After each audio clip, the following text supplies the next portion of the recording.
Ya Allah, alhamdulillah bersyukur kita haturkan kehadirat Allah atas semua nikmat yang kita terima, wabil khusus nikmat iman, dan iman yang kita punya harus kita jaga dengan benar.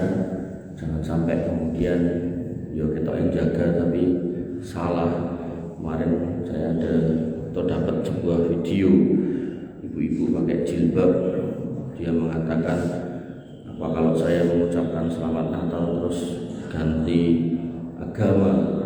Memang saya kalau mengucapkan selamat hari pahlawan terus saya jadi pahlawan? Apakah saya kalau mengucapkan hari anak sedunia terus tiba-tiba jadi anak-anak lagi, dan yang semisalnya? Kemudian ibu itu berdalil dengan lakum dinukum waliyadin. Jadi itu kalau bahasa Imam Ali, qaulul haq urida bihal batil. Dalilnya benar tapi ditempatkan di tempat yang salah. Baik yang dirahmati oleh Allah Subhanahu wa taala. Kalau kita ngomongkan toleransi dalam beragama, maka bukan seperti itu caranya. Nabi SAW jelas mengatakan dalam sebuah hadis, man qatala mu'ahadan lam yarah raihatal jannah. Siapa yang membunuh kafir mu'ahad, merusuh atau berbuat rusuh pada tempat-tempat ibadah orang kafir yang ada di negeri yang damai seperti Indonesia, kata Nabi SAW, tidak akan mencium bau surga. Sedangkan bau surga itu bisa dicium sejauh 40 tahun perjalanan. Saya penasaran, akhirnya coba ngitung untuk unta niku nek lampah dengan santai, artinya digunakan untuk jalan, itu 4 sampai 5 kilo per jam.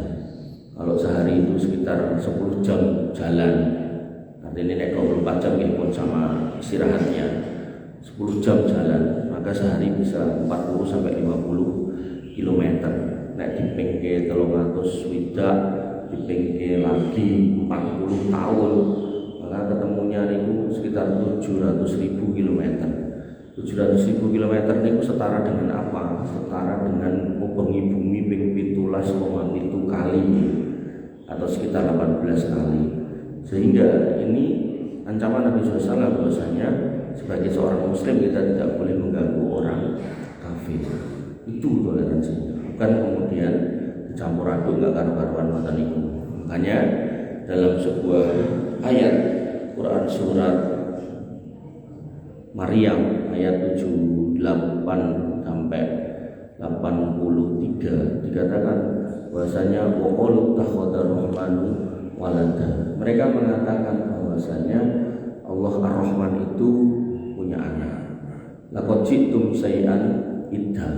Sungguh telah didatangkan kalimat yang penuh kemungkaran. Takatus samawatu yatafattarna minhu. Hampir-hampir langit itu pecah karena ucapannya. Wa tansaqul ardu, dan bumi itu terbelah karena ucapan mereka. Wa tahirul jibalu hadda, dan yang namanya gunung itu runtuh. Anta aulir rahmani walada, karena ucapan mereka mengatakan Ar-Rahman, Allah itu punya anak. Wa may yanbaghi lirrahmani ayat takhida walada, dan enggak pantas Allah Ar-Rahman itu dikatakan punya anak. Ini menunjukkan, ayat ini menunjukkan Allah itu jane wayal sama mereka ini. Makanya kalau bukan karena disebutkan dalam 5 ayat tadi Allah menyatakan sebagai Ar-Rahman, Ar-Rahman, Ar-Rahman, yang mana Ar-Rahman ini juga disifatkan kepada sifat dari pengutusan Nabi Muhammad SAW yang penuh rahmah. Allah mengatakan wa arsalnaka illa rahmatan lil alamin, tidaklah kamu diutus kecuali menjadi rahmat semesta alam. Tafsir dari ayat itu salah satunya adalah dengan dikirimnya Nabi Muhammad, maka beliau SAW itu menjadi sebab Allah tidak mengadab manusia yang ingkar kepadanya. Artinya umat-umat dulu, kaum Sabah, kaum Nuh, kaum Lut, kemudian Samud, kemudian Ad, itu begitu ingkar dengan nabinya, di bumi hanguskan, selesai. Gak ada lagi orang-orang itu, tinggal tanahnya yang terbakar atau gunungnya yang pernah dibikin rumah-rumah, tapi manusianya sudah gak ada. Tapi dengan pengutusan Nabi Muhammad SAW, orang-orang ingkar itu bisa hidup dengan enak, dengan nyaman, sehingga di situ dikatakan Ar-Rahman. 3 kali dikatakan Ar-Rahman, Ar-Rahman, Ar-Rahman. Padahal Ar-Rahman ini yang menyebabkan mereka itu harusnya mendapat adab, tapi ditahan untuk tidak dikenai adab.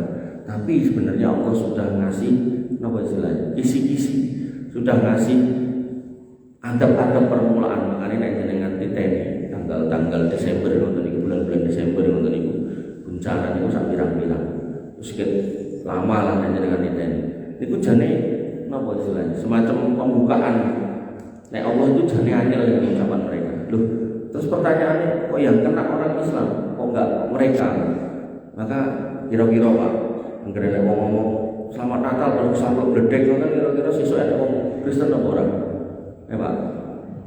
Enten apa kalau ada orang ngomong Selamat Natal ya, terus besok dia sampai bledek itu kira-kira sudah bakal ada orang non muslim apa enggak penasaran? Pak. Mboten enten sing semono setok ngantuk. Mboten enten, Pak. Makanya kenapa kok yang dikasih cobaan musibah itu orang beriman?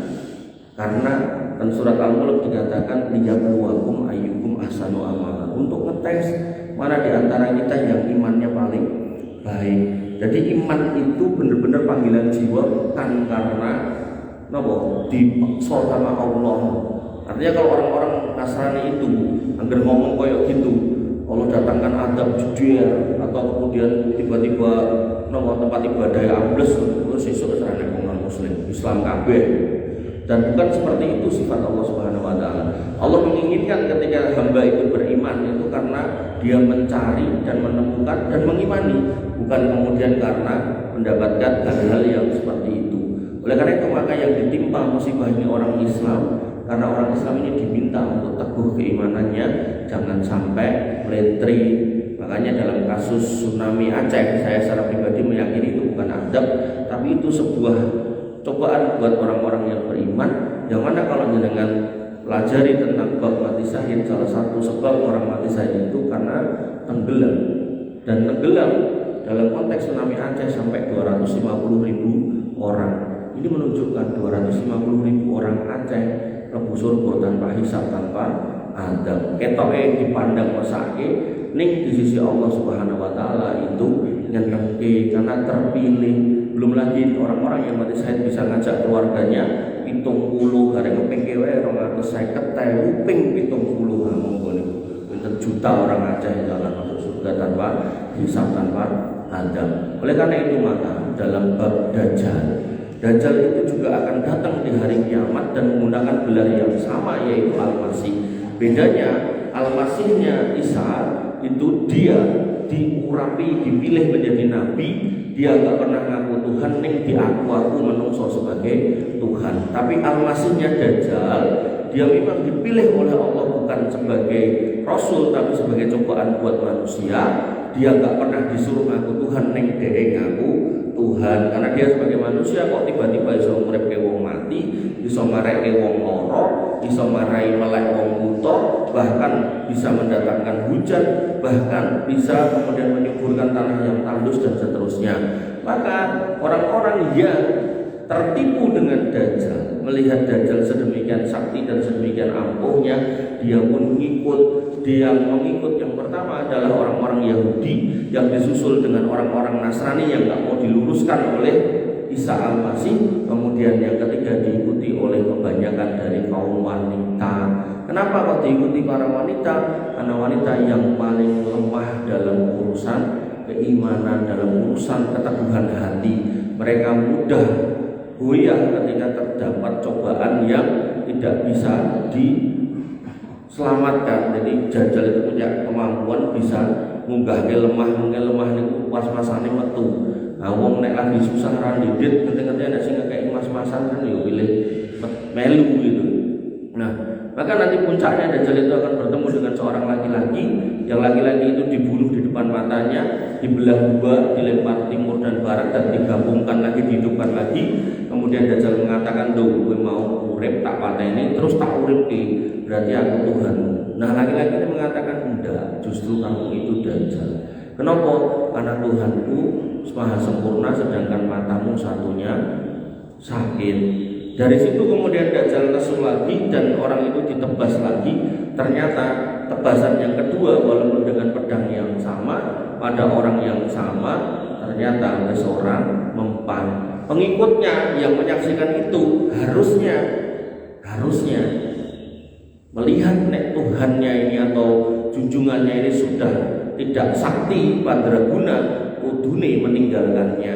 Tapi gandeng wis kebacut kepenak uripe, sudah diistidrot dengan dunia, maka tetap saja melu ngoten. Itulah tabiat keimanan, bahwasanya yang namanya keimanan enggak selalu linier dengan materi. Makanya simpulannya ketika kita ngomongkan tentang Desember, perayaan hari raya orang non-muslim, maka toleransi yang dimaksud adalah kita tidak mengganggu ibadah mereka. Walaupun Tuhan kita Allah Azza wa Jalla sebel, marah, murka dengan ucapan itu, maka kita diminta untuk sabar karena di situ adalah Ar-Rahman Ar-Rahim. Maka rahmat Allah memang di dunia sampai kepada mereka, kata orang-orang yang ingkar kepada Allah Subhanahu wa Ta'ala. Sampai saya ulang-ulang di beberapa masjid, sampai yang namanya niku sinten Harvey Muiz dituntut 12 tahun, divonis 6 tahun, didenda 210 miliar. 210 miliar nek enggak iso dibayar itu bisa ditutup atau diganti subsidiar kurungan 2 tahun penjara. Berarti ini padha karo setahun di penjara dikei duit 105 miliar. Niku nek ditawake Mas Danang ya genah mangkat. Wis aku ya gelem nyemplung penjara setahun untuk 100 miliar ya toh. Oh. Iya. 600 triliun kan kerugian yang lain. Vonisnya itu loh, kalau kita kembali ke vonisnya. Padahal untuk mendapatkan UMR 2 jutaan seorang yang merdeka bukan narapidana kudu kerja 1 bulan. Ngomong orang lebu sedina rong dina gajine dipotong, pokean bolos malah dipecat. Nah, maka itulah dunia gitu. Enggak ada atau jarang atau susah kita mendapatkan keadilan yang hakiki, dan keadilan yang hakiki akan kita dapatkan di akhirat. Makanya panjenengan yang hari ini teguh di atas keimanan, senajan tadidit, senajan banyak masalah, senajan utangnya oke, sabar mawon. Karena Ar-Rahim ya Allah menanti kita di akhirat. Makanya alhamdulillahirabbil alamin, kita bersyukur kita terpilih menjadi hamba Allah. Kemudian yang kedua Ar-Rahmanir Rahim, kita meyakini rahmat Allah itu di muka bumi itu merata, bahkan wong kafir sok-sok leluwihan tidak mendapatkannya dibandingkan kita. Adapun Ar-Rahim nanti mereka enggak akan pernah mendapatkan apapun, wa malahum min khalaq. Dan Allah pastikan itu dengan firman yang ketiga, Maliki Yaumiddin, Allah yang menguasai hari pembalasan. Sehingga walaupun mereka hari ini disebut sebagai 9 naga, kita 9 gereh, maka nanti di akhirat naga-naga itu juga enggak ada gunanya. Dekengannya enggak ada gunanya, duitnya enggak ada gunanya, segala macam channel kuasanya enggak ada gunanya. Yang ada Maliki Yaumiddin, semua kuasa milik Allah Subhanahu wa Ta'ala. Kemudian kita menyatakan iyyaka na'budu wa iyyaka nasta'in. Disitulah sebuah ikrar dari kita kalau kita tidak akan pernah berbuat kesyirikan dan kita hanya menyembah dan meminta kepada Allah Subhanahu wa Ta'ala. Itulah hakikat tauhid. Lalu kemudian agar itu semua terjadi dan istiqomah, setiap hari kita diminta untuk minta hidayah, ihdinas siratal mustaqim, jalan yang lurus yang kita minta, jalannya alladzina an'amta alaihim, jalannya orang-orang yang diberi nikmat, yaitu Nabi dan para sahabat. Dan ini kaitannya dengan hidayah, bukan dengan materi.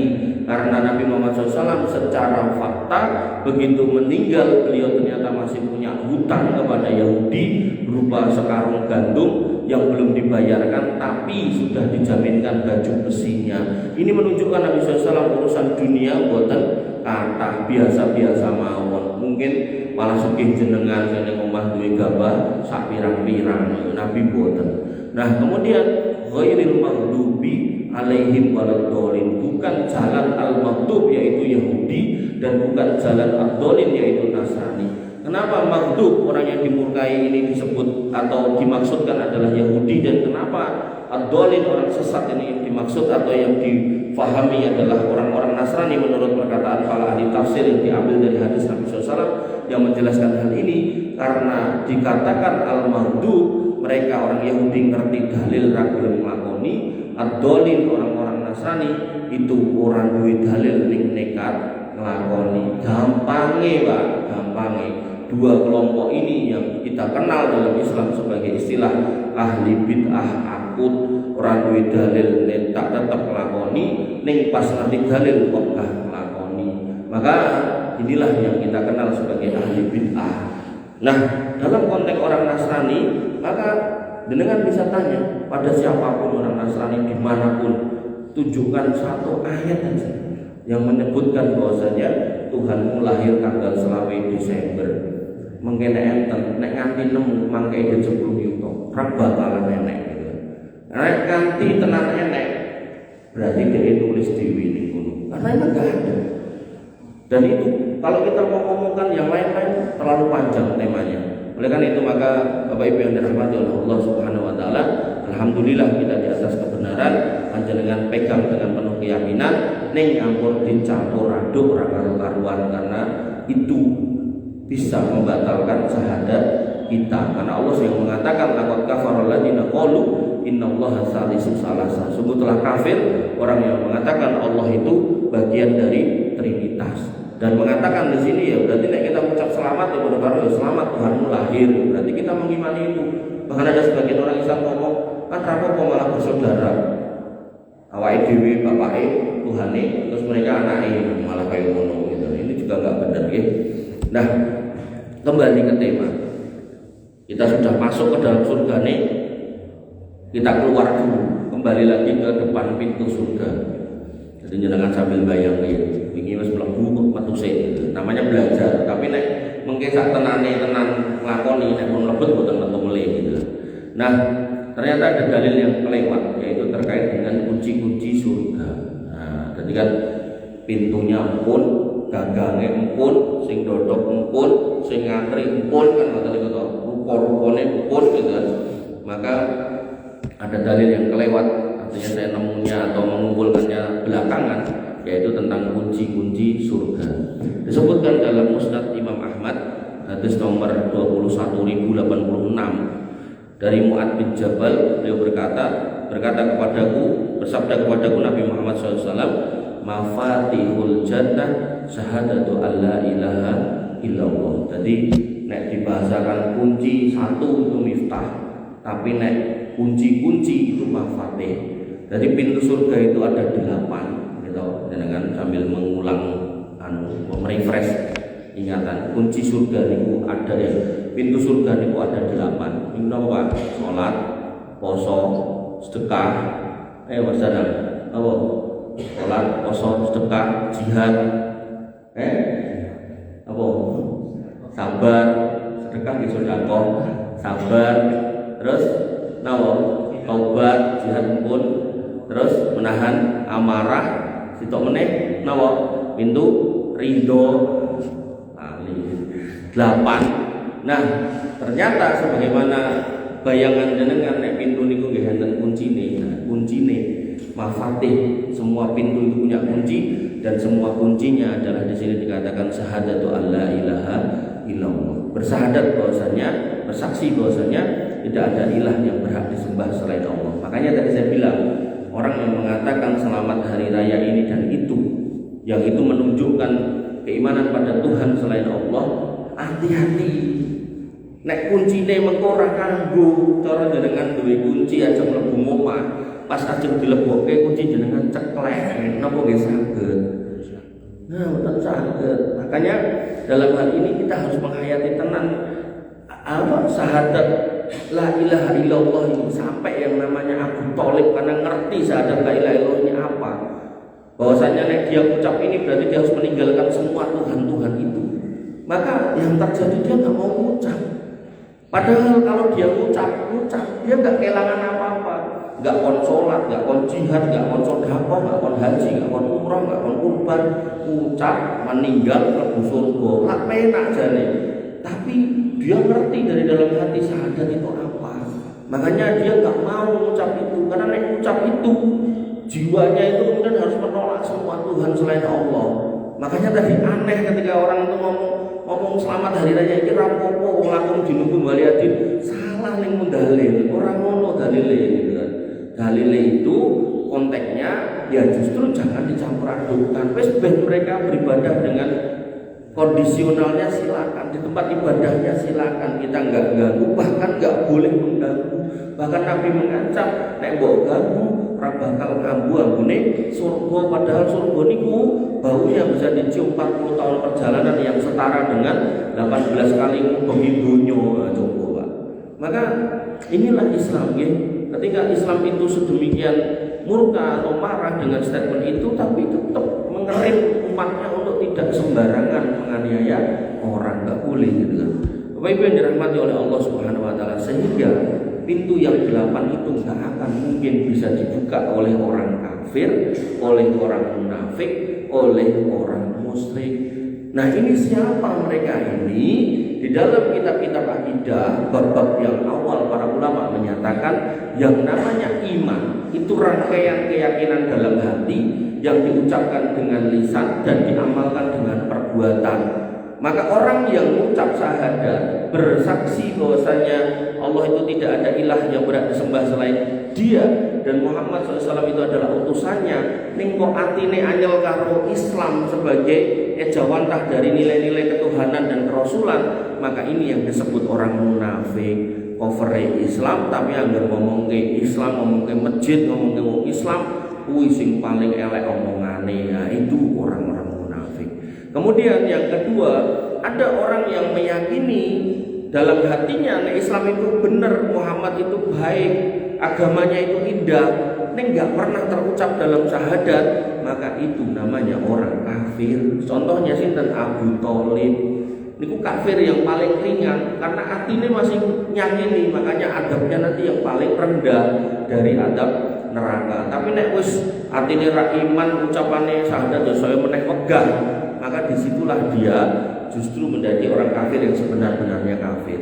Nah ada juga orang yang atine ngerti Islam itu sing bener, kemudian dino-dino nggih ngamale kados wong Islam, ning begitu dia punya kebutuhan minta kepada Allah, apakah untuk dilunaskan utangnya, dikurangi masalahnya, atau apapun, dongo dino-dino dongo, orang kabul-kabul, orang sabar, akhirnya melipir, golek pesugihan, melipir, golek apa, demit, golek segala macam yang diminta-minta itu, itulah yang disebut orang musyrik. Nah 3 orang ini mereka yang kecemplung ke dalam neraka, yang mana ucapan syahadat yang diucapkan yang enggak berguna. Makanya ketika kita menyatakan la ilaha illallah, kok pilih jenengan termasuk yang sering zikir dengan kalimat tahlil ini, maka pastikan jenengan mengilmui la ilaha illallah itu apa. La ilaha illallah itu rukunnya ada 2. La ilaha itu artinya kita menafiu, menolak ilah selain Allah, kemudian illallah kita tetapkan ilah kita yang kita sembah, yang kita minta, yang kita takuti, yang kita berdoa itu hanya kepada Allah Subhanahu wa Ta'ala. Sehingga ketika panjenengan asring tahlil la ilaha illallah, la ilaha illallah, la ilaha illallah, dan niki enggak harus pas enten piyai sedo, artinya pas jenengan teng masjid nunggu adzan kali iqomah jenengan tahlil angsal, pas jenengan nenggo napa obat tahlil nggih angsal, jenengan nitih motor tahlil nggih angsal, jenengan nunggone wong luku tahlil nggih angsal. Maka dimanapun selama itu tempat-tempat yang tidak dilarang untuk berzikir, maka jenengan bisa berzikir dengan itu. Dan ketika jenengan ucapkan itu, jenengan pastikan jenengan paham maknanya apa, sehingga ketika jenengan sudah menyatakan itu, harusnya jenengan tidak berbuat kesyirikan, apalagi masuk ke wilayah kemunafikan. Makanya kalau nanti dicegat berjelas kayak gini kan ini ngomong kayak contoh-contoh orang-orang yang nggak jelas dalam Islam dicegat. Weh, anu toh, bapakmu lulusan apa? SMA lulus ra? Lulus lah. Mbokmu ya lulus malah S2 gitu. Dalam kok ya mboten tekok kula sekolah ngopo, nek tekok malah kula jelas sisan. Mboten tekok. Terus ngomong ngene iki. Jing mboten ngono ki ngopo to jane? Nggih iki melu sunah Nabi to. Kok ngono kuwi sunah to? Lah iya. Soale ngene, tak delok kok ilmumu cetek. Wah, ngeri banget iki wong iki. Jadi sing ngomong kali kula niku karena kula niku dhek nganggo kaos koblong, gundul plontos gitu kan. Plontos halus, kabeh halus gitu kan. Mbuh nek sing ten jero klambine halus mboten kula mboten mudeng. Nah, terus dhek ngomong, "Kowe kudune bermajelis ning majelis Habib Fulan bin Fulan ning Pasar Kliwon." Lha, ngopo aku tak rono? Yo pasare ning kono ki nek wong sing Jawa Timur do timbang kok sakmene iki. wis mari gendeng iki lho. Berarti wong jenggoten gendeng. Ya terserah kowe dengan nafsir gitu. Iya ta? Jadi ada orang-orang yang seperti itu. Sholat bareng kita, tapi omongannya luar biasa. Jadi materi yang saya sampaikan, ayat dibacakan, hadis dibacakan, terakhirnya itu diloke soal nawa jenggot. Padahal dijelaskan jenggot kuwi sunah Nabi. Artinya nek kamu nggak mau ya nggak apa-apa, itu pilihanmu gitu loh. Tapi jangan juga kemudian mencela sunnah Nabi. Bapak Ibu yang dirahmati oleh Allah Subhanahu Wa Taala. Kemudian ada lagi hadis yang lain tentang kunci-kunci surga, disebutkan bahwasanya wa miftahul jannah as-shalah, dan kuncinya surga itu salat, wa miftahus shalah al-wudu, dan kuncinya salat itu wudu. Artinya wudu nggak sah kalau salat nggak diterima kalau wudunya nggak sah, sehingga orang yang salat wajib wudu, ini menjadi syarat. Dan kemudian otomatis orang yang mau masuk surga, apakah lewat jalur jihadnya, apakah lewat jalur sedekahnya, apakah lewat jalur sabar, ridho, menahan amarah, kemudian lewat jalur yang lain, pintu yang 8 itu, semuanya wajib sholat. Makanya nanti dalam bab seorang wanita yang punya putra meninggal 2 atau 3, dikatakan oleh Nabi SAW itu menjadi penjamin dia dari api neraka. Maka itu hanya berlaku nek dia 1 bertauhid, yang kedua sholat. Jadi jangan sampai nanti punya rumus, wah gandeng anakku telus mati zaman cilik, akhirnya berarti aku dijamin lebu surga nek itu tak rasa sholat. Dan itu jaminannya jadi batal. Sama halnya dengan ketika seorang anak ketika masih dalam bingkai muslim, maka dia berhak untuk mendapatkan warisan dari bapaknya, orang tuanya ketika meninggal. Tapi begitu dia murtad, maka kata Nabi SAW, la yuwarisul kafir mu'min wala mu'min kafir. Hukum waris mewarisi pada keluarga yang beda agama sudah hilang. Makanya jaminan ibu yang masuk surga tanpa hisab ini karena anaknya meninggal 2 atau 3 sebelum usia balik, lam yablughul khins, sebelum balik, itu berlaku ketika dia bertauhid alias tidak syirik, dan berlaku ketika dia menjalankan sholat 5 waktu. Sehingga nek orang belum sholat atau berbuat kesyirikan, maka jaminannya menjadi batal. Bapak Ibu yang dirahmati oleh Allah Subhanahu Wa Taala, terakhir disebutkan tentang perumpamaan Allah, Rasulnya, Islam dan surga. An Abi Kilabah, dari Abi Kilabah, dari Atiyah, ia mendengar Rabi'ah al-Jurashi berkata, utia Nabi SAW fakilalah.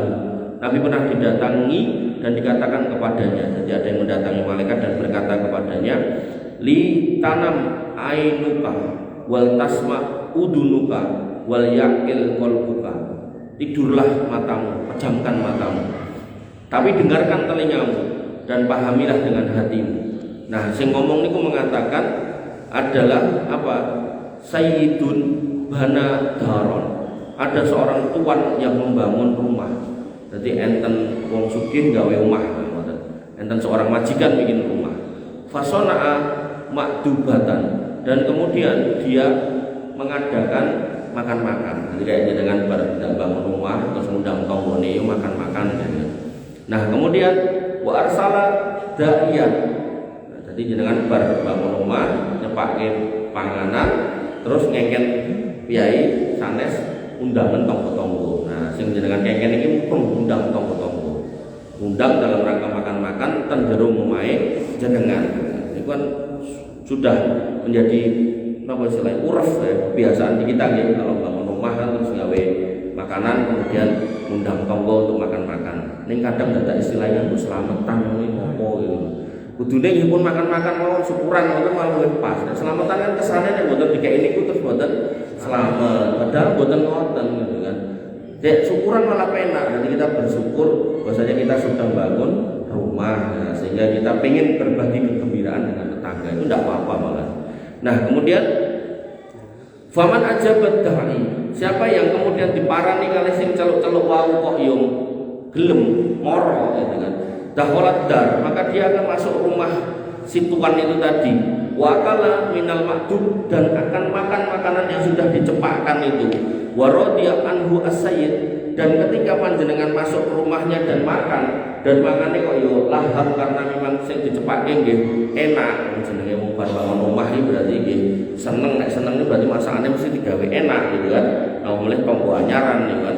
Maka begitu melihat panjenengan makan dengan lahap, maka radhiya anhu as-sayyid sing duwe omah niku terus seneng. Wah, nyeneng iki tonggoku. Mangane nyeneng iki akeh banget mangane. Tak cepake pira-pira entek nganti tak jokin neh. Nah, kemudian waman lam yujib ad-da'i lam yadkhulil ad-dar. Terus sing enak juga ada juga orang yang diundangi, diwarani, diaturi kok ora gelem teko, enten gitu kan. Sehingga dia juga enggak pernah masuk rumah itu, enggak pernah ngerti rumah itu. Walam yat'am minal ma'dub. Nek ra tau mlebu ya ra tau napa makanannya, makanannya itu di dalam rumah. Wasahita alaihi as-sayyid, otomatis tanggane wau wis bajut masak kok sing diundangi ra gelem teko ya otomatis sing duwe omah niku napa nesu. Tonggo piye to masake dari teko ora usah nggo sendok wae rasah dari nggo awake wegah. Nah, kemudian beliau sallallahu mengatakan fawallahu as-sayyid. Maka yang punya rumah itu Allah. Jadi ini analogi, yang punya rumah itu Allah. Wa Muhammadun ad-da'i, sing atur-atur wau Muhammad sallallahu alaihi wasallam. Wa daru al-Islam, dan rumahnya itu namanya Islam. Kemudian wal maktubatu al-jannah, dan makanannya itu tadi surga.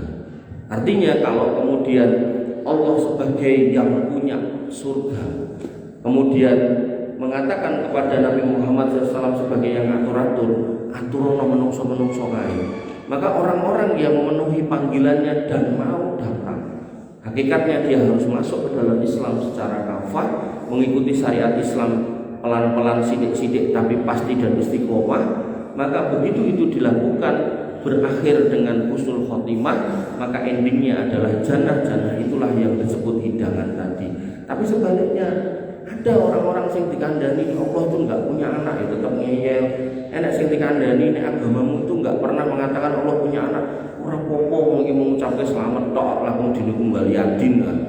Yo Islam yo aneh tapi omongane ngoten niku wau. Itu nek dalam hadis itu disebut ruwaibidah, orang yang berkata tanpa ilmu dolun mudilun, dhek dhewe keluput terus marai wong kleru ngoten niku.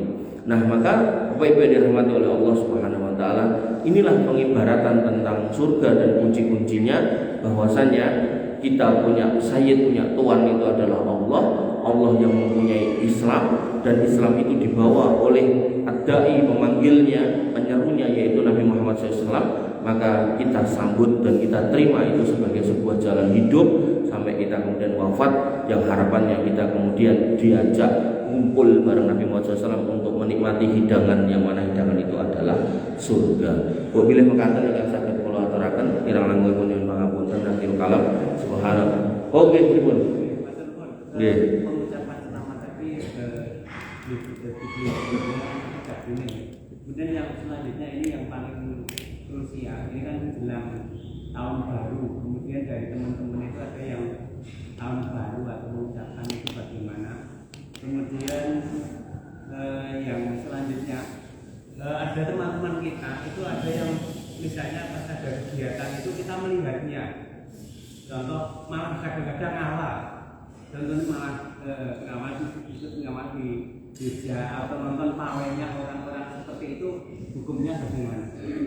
Nggih, pun. Baik. Saya jawab yang kedua dulu. Jadi ketika Allah itu murka sama pernyataan Allah itu punya anak, murka, maka kita coba pakai logika dulu. Misal Pak Rohman punya garwo, dari garwonya punya putra cacahe 3. Tiba-tiba ada canom yang keempat moro teng garwane Pak Rohman terus ngomong, "Bu, kula niku asline nggih putrane Pak Rohman. Kira-kira Bu Rohman niku seneng napa nesu?" "Pak, halo, nesu lah. Lah menungso wae nek sing ngaku dadi anake nesu kok."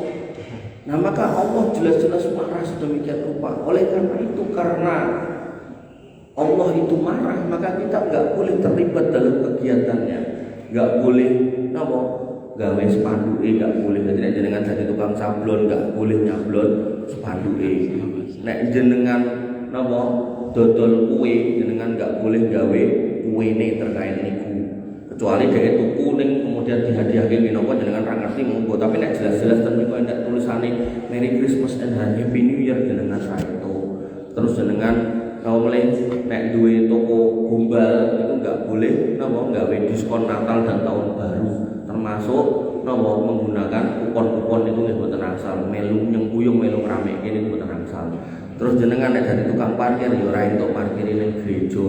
Jenengan nek dadi tukang ya ora entuk dadan-dadan ning gereja. Pokoke semua yang terkait dengan ukur ramenya peribadatan itu dan tempat ibadahnya jenengan enggak boleh terlibat. Napa meleh kawal kecuali jenengan itu polisi atau tentara yang dapat surat tugas silakan.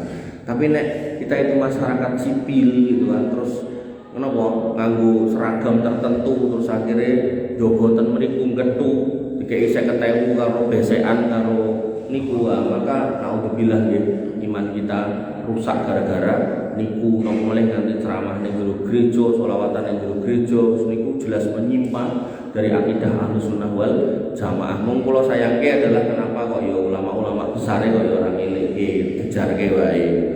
Nah itu yang saya sayangkan aja. Bapak Ibu yang dirahmati oleh Allah Subhanahu wa taala. Terus ke pertanyaan kedua terkait dengan tahun baru.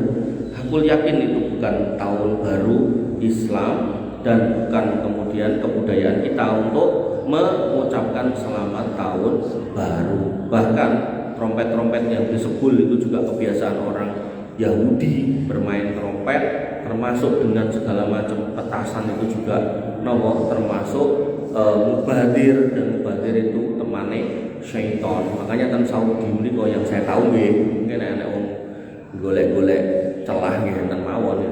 Yang saya tahu itu kalau di Mekah Madinah itu ya, tahun baru ya pun biasa wae kayak terus hari-hari biasa. Pas salat Isya boleh pun wonten mawon.